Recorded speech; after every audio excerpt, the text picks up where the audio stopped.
Pemirsa, audiensi antara buruh dan pemerintah Provinsi Kepulauan Riau terkait upah minimum Kota Batam tidak menemukan titik temu atau kata sepakat.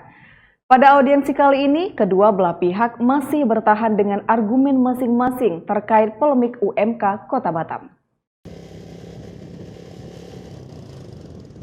Audiensi antara perwakilan buruh Batam dan Gubernur Kepulauan Riau yang digelar di ruang rapat utama kantor Gubernur pada Selasa 14 Desember 2021 tidak menemukan kata sepakat atau solusi atas permintaan buruh terkait kenaikan upah pada UMK Kota Batam. Pimpinan Federasi Perjuangan Buruh Indonesia Wilayah Batam, Mazmur Siahan, mengaku dalam audiensi tersebut tidak ada hal yang disepakati oleh kedua belah pihak, di mana pada kesempatan itu pihaknya hanya menjelaskan dalil atau alasan yang mendasari buruh melakukan beberapa kali aksi unjuk rasa. Ia menegaskan aksi yang dilakukan pihaknya selama ini semata-mata didasari demi kelangsungan hidup para buruh.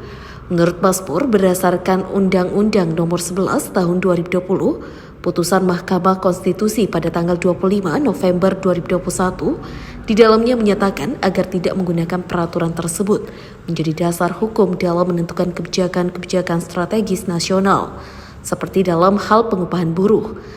Tiga itu yang menetapkan upah minimum Kota Batam tahun 2022 itu cantolan hukumnya Undang-Undang Nomor 11 kemarin itu 25 November di putusan Mahkamah Konstitusi dinyatakan salah satu amarnya agar tidak menggunakan itu menjadi cantolan hukum dalam menentukan kebijakan-kebijakan strategis nasional. Pengupahan itu kebijakan strategis nasional. Artinya tidak ada kekuatan SK itu.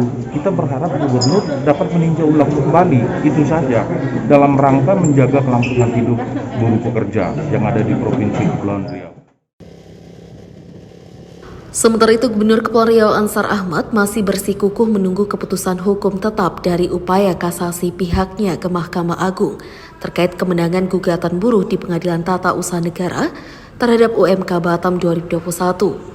Gubernur Ansar mengaku masih menunggu berjalannya prosedur hukum tersebut. Dalam kesempatan ini, Gubernur Ansar kembali berjanji akan mengikuti apapun keputusan hukum yang telah ditetapkan. Sedangkan dalam penetapan UMK, Gubernur Ansar menegaskan pihaknya berpedoman pada peraturan pemerintah nomor 36 dan atas dasar tersebut dalam penetapan UMK Batam, pihaknya sudah menandatangani pengesahan UMK tersebut atas usulan dari pemerintah Kota Batam. Ia berharap agar para buruh dapat memahami keputusan penetapan UMK 2022 tersebut. Kita sama-sama menghormati proses hukum berkaitan dengan kasasi. Apapun nanti putusan amar putusannya, kita akan perintahkan perusahaan untuk melakukan itu. Kalau soal UMK kan sudah kita tetapkan. Mereka memahami untuk 2022. Mudah-mudahan. Mungkin situasi kondisi. Oh, nggak ada lagi yang dibahas tadi Pak. Berarti tetap dengan putusan. Oh, mungkin prospek ke depan lah. Ke depan kita ya Pemda akan berikan perhatian lah. Agar mungkin kita bisa memberikan kontribusi untuk menjamin sembako yang mereka peroleh bisa lebih murah. Tahu ribuan buruh di Kota Batam dalam beberapa hari ini kembali melakukan aksi unjuk rasa menuntut kenaikan upah minimum kota atau UMK setelah Gubernur menetapkan UMK Batam 2022 sebesar Rp4.086.359 atau naik sebesar 0,85% dari besaran UMK tahun lalu. Alfasius melaporkan dari Tanjung Pinang.